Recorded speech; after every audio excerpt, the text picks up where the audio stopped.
रात का अजनबी अगला भाग। लाइक, शेयर, सब्सक्राइब और नीचे कमेंट करें।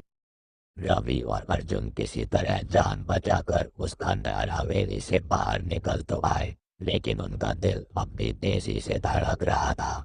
उनकी सांसें उखड़ी हुई थीं और कपड़े धूल और पसीने से भीग चुके थे। दोनों ने सोचा कि अब सब कुछ खत्म हो गया है, लेकिन असल डरावनी कहानी तो बस शुरू हुई थी। रात के करीब 12 बजे रवि अपने कमरे में सोने की कोशिश कर रहा था, लेकिन जैसे ही उसने आंखें बंद की, उसे ऐसा महसूस हुआ जैसे कोई उसके बिस्तर के पास खड़ा है। उसने धीरे धीरे आंखें खोली और देखा कि एक परछाई दीवार पर तेजी से हिल रही है।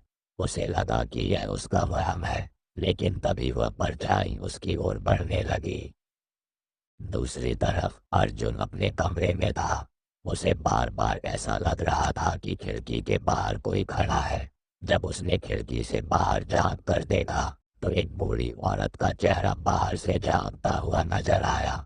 उसकी आंखें पीली और चमकदार थीं। अर्जुन डर के मारे चीख पड़ा। अगले दिन सुबह दोनों ने एक दूसरे से अपनी रात की घटना के बारे में बात की। रवि ने अर्जुन को बताया कि उसे बार बार हवेली की बूढ़ी औरत की आवाज सुनाई दे रही है।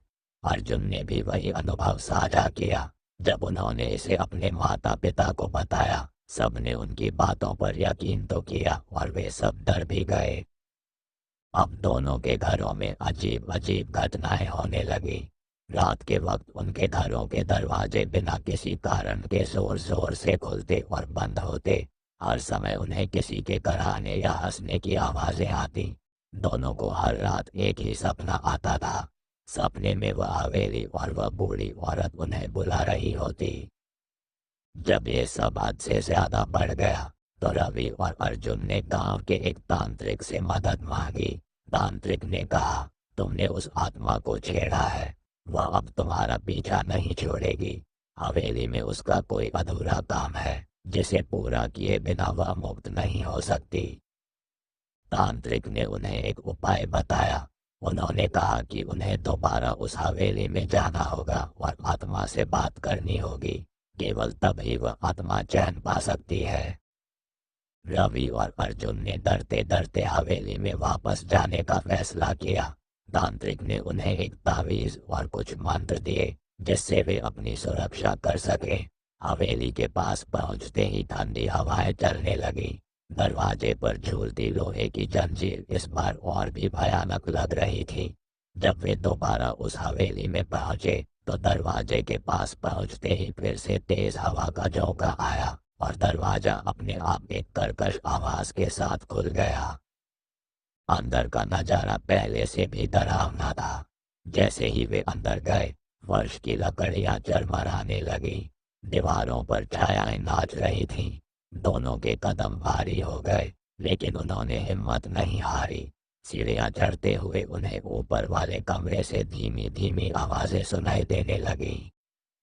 वे सीधा उस कमरे की ओर बढ़े जहां उन्होंने पहली बार बूढ़ी औरत को देखा था।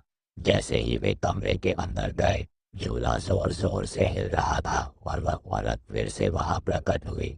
उसकी पीली चमकती आंखें उन्हें घूर रही थीं। उसकी डरावनी आंखें उन्हें अंदर तक झकझोर रही थीं। उसने धीमी लेकिन डरावनी आवाज में कहा, तुम्हें मेरी मदद करनी होगी। आत्मा ने अपनी दर्दनाक कहानी सुनाई। उसने बताया कि वह इस हवेली में नौकरानी थी। उसका नाम मालती था। एक दिन जब वह मालिक के बेडरूम की सफाई कर रही थी, तो उसे बिस्तर के नीचे कुछ पैसे गिरे मिले। उसने सोचा कि वह शाम को मालिक को लौटा देगी, लेकिन इससे पहले कि वह उसे समझा पाती, मालिक ने उसके हाथ में पैसे देख लिया और बिना उससे कुछ पूछे उसने उस पर भारी टॉर्च से हमला कर दिया। 2-3 वार के बाद वह मर गई। हत्या के बाद उसकी लाश को हवेली के तहखाने में दफन कर दिया गया। उसकी आत्मा तभी से भटक रही थी, क्योंकि उसे न्याय नहीं मिला था। रवि और अर्जुन ने यह सुनकर खुदाई करने का निश्चय किया। वे डरते डरते हवेली के तहखाने की ओर बढ़े। सीढ़ियों के नीचे खूब अंधेरा था। तांत्रिक द्वारा दी गई मोमबत्ती की हल्की रोशनी में वे खुदाई करने लगे। जैसे जैसे उनकी फावड़ियां जमीन में धंसती गईं, हवा ठंडी और भारी होती गई। जमीन से खुदाई करते करते अचानक फावड़ा किसी सख्त चीज से टकराया। उन्होंने और खोदा तो एक खोपड़ी और कुछ हड्डियां दिखाई दी। रवि और अर्जुन दोनों के रोंगटे खड़े हो गए। यह वाकई आत्मा का शव था। जैसे ही उन्होंने कंकाल बाहर निकाला, अचानक हवेली में जोरदार गड़गड़ाहट शुरू हो गई। खिड़कियां और दरवाजे तेज आवाज के साथ हिलने लगे। आत्मा फिर से उनके सामने प्रकट हुई, लेकिन इस बार उसकी आंखों में गुस्से की जगह शांति का भाव था। उसने कहा, अब मैं मुक्त हो सकती हूँ। मेरा शरीर जलाकर गंगा में बहा दो। रवि और अर्जुन ने आत्मा के निर्देशों का पालन किया। उन्होंने तांत्रिक की मदद से शव को ठीक से अंतिम संस्कार दिया। जैसे ही राख गंगा में प्रवाहित की गई, आसमान में तेज रोशनी फैली। आत्मा ने अपना आशीर्वाद देते हुए कहा, तुम दोनों ने मेरी सदियों की पीड़ा को समाप्त किया है। अब मैं शांति से जा सकती हूँ। आत्मा के जाने के बाद हवेली की खौफनाक कहानियां भी खत्म हो गई। अब वहां कोई अजीब घटनाएं नहीं होती थी। रवि और अर्जुन ने जो किया वह उन्हें पूरी जिंदगी याद रहेगा। इस घटना ने उन्हें यह सिखाया कि डर का सामना करके ही समस्याओं का समाधान निकाला जा सकता है, लेकिन हमें अज्ञात शक्तियों का सम्मान करना चाहिए और उनकी शांति भंग नहीं करनी चाहिए। लेकिन कुछ दिनों के बाद कहानी यहाँ खत्म नहीं हुई। दोनों ने अजीब सपने देखने लगे। सपनों में वही आत्मा फिर से प्रकट होती और उन्हें हवेली के दूसरे हिस्से में जाने का इशारा करती। रवि ने अर्जुन से कहा, लगता है कि आत्मा का काम पूरी तरह खत्म नहीं हुआ है। हमें फिर से वहां जाना होगा।